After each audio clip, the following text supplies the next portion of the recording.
اتنا دے گا، اے میرے محبوب آپ راضی ہو جائیں گے کہ والا سوف یعطیک ربک فترضی، ساری دنیا اللہ کو راضی کرنے کے لیے نکلے اور وہ میرا اللہ اپنے محبوب مکرم مصطفیٰ علیہ السلام کو راضی فرما رہا ہے۔ الم یجدک یتیما فآوی، الم یجدک یتیما فآوی، الم یجدک یتیما فآوی۔ کیا میرے مصطفیٰ کا میلاد میرے رب نے پڑھا ہے؟ کیا میرے مصطفیٰ کے بابا سیدنا عبداللہ رضی اللہ تعالیٰ عنہ کا تذکرہ میرے رب نے کیا ہے؟ کیا میرے مصطفیٰ علیہ السلام کی والدہ سیدہ آمنہ سلام اللہ علیہ کا ذکر میرے رب نے کیا ہے؟ کیا میرے آقا علیہ السلام کے دادا جناب عبد المطلب رضی اللہ تعالیٰ عنہ ان کا ذکر قرآن نے کیا؟ اور کیا جناب ابو طالب علیہ السلام ان کا ذکر قرآن نے کیا؟ اور کس انداز سے کیا اور کیا کہہ کر کیا؟ غور کیجیے۔ الم یجدک یتیما، میرے محبوب ہم نے آپ کو یتیم پایا۔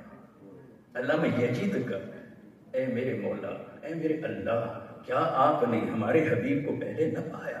کہا ہاں کسی اور عالم میں تو پایا تھا، اس عالم میں جب ابھی آدم علیہ السلام کو وجود نہ بخشا تھا۔ اے میرے محبوب آپ نبی تو تب بھی تھے، مگر جب آپ نے عالم بشریت میں آ کر بشریت کا لبادہ اوڑھا تو محبوب حالت یتیمی تھی، آئے تھے۔ الم یجدک یتیما، ہم نے آپ کو یتیم پایا۔ تو یہ لفظ یتیم کہہ کر میرے آقا کی ولادت کا تذکرہ چھیڑ دیا۔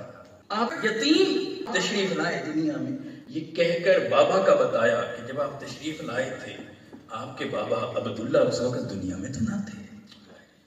اور پھر اس سے آگے جو کہا الم یجدک یتیما فآوی، حبیب ہم نے آپ کو یتیم پایا تو کیا ٹھکانہ نہ دیا؟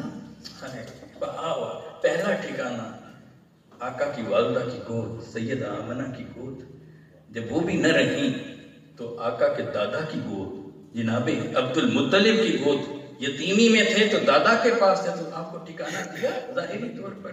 جب وہ نہ رہے تو جناب ابو طالب کی گود، تو کیا وہاں آپ کو ٹھکانہ نہ دیا؟ اور یہ بات کہہ کر اس امت کو پیغام دیا، قیامت تک کی انسانیت کو پیغام دیا، دیکھو دیکھو غور سے دیکھو، جن کا نام محمد مصطفیٰ ہے صلی اللہ علیہ وسلم، یتیم تشریف لائے دنیا میں۔ اس لیے کوئی یتیم پریشان نہ رہے، شیلٹر نہیں، کیا ہوا ہم تو ہیں نا، سرپرستی کوئی نہیں کر رہا، کیا ہوا ہم تو ہیں نا۔ اور یہ کہہ کر فآوی کہ اتنا بڑا دلاسا ہے، رحمت باری تعالیٰ کا اتنا بڑا اظہار یہاں کیا جا رہا ہے کہ کوئی بھی یتیم ہو خدا کی رحمت سے پریشان نہ ہو۔ گویا ہم جگہ عطا کریں گے، ہم ٹھکانہ عطا کریں گے، ہم کفالت کریں گے۔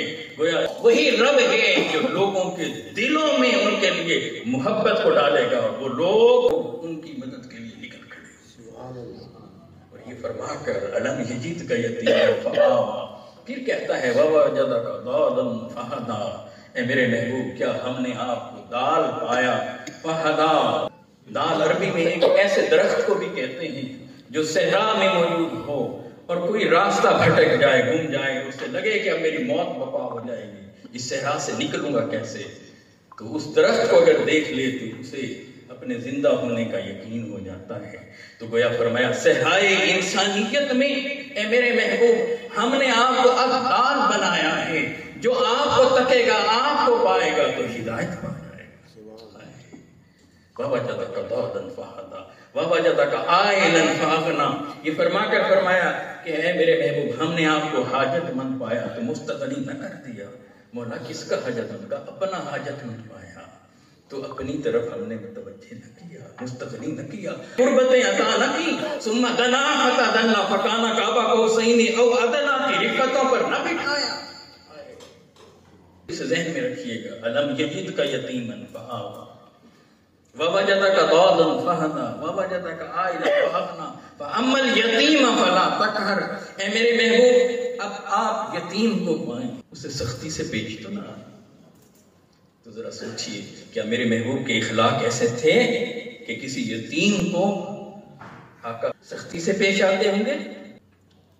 تو یاد رکھیے آقا علیہ الصلوۃ والسلام کے ذریعے سے اس امت کو یہ پیغام دیا جا رہا ہے کہ دیکھو دیکھو تمہارے عظیم نبی، ان کا عظیم کردار، ان کا عظیم اخلاق، کبھی تم بھول نہ جانا کہ اگر یتیم تمہارے پاس آ جائے اس سے سختی نہ کرنا، گویا اس سے نرمی کرنا، ان کے حقوق کو پامال نہ کرنا، ان کے حقوق کی حفاظت کرنا۔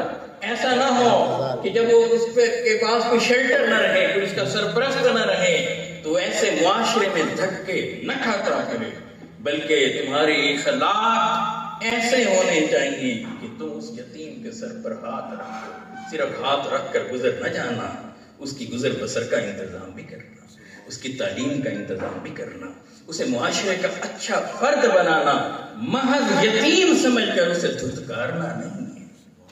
اور یہ بول کر کے بولتا فَأَمَّا السَّائِلَ فَلَا تَنْهَرْ